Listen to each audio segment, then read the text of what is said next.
یہ ان 18 کیمپوں میں سے ایک ہے جہاں 1,20,000 روہنگا اور دوسرے مسلمانوں کو اس وقت رہنا پڑا جب ان کے گھر بدھ مت کے پیروکار گروہوں نے مسمار کر دیے تھے۔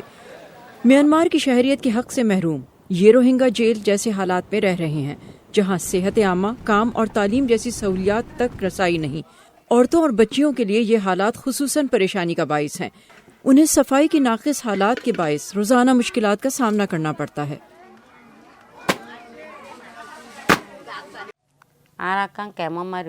ہمارے لیے ان کیمپوں میں رہنا بہت مشکل ہے۔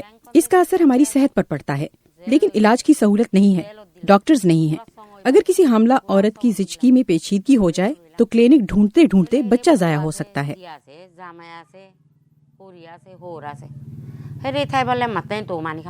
میانمار کی لیڈر آنگ سان سوچی اور ان کی حکومت کا کہنا ہے کہ وہ اقوام متحدہ کے international advisory Kofi Annan commission کی جانب سے دی گئی تجاویز پر عمل کر رہے ہیں، لیکن روہنگا اور انسانی حقوق کے اداروں نے حکومت پر اس کی موجودہ پالیسی کے لیے شدید تنقید کی ہے، جو ان کے مطابق شہریت پر بات چیت کے بجائے نسلی امتیاز کو فروغ دے رہی ہے۔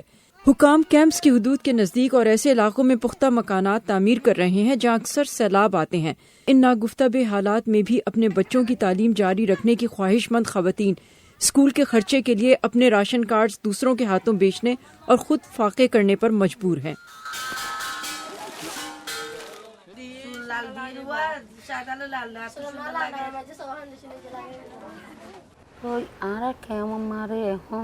کیمپ میں رہنا مرغی کے ڈربے یا جیل میں رہنے کے مترادف ہے۔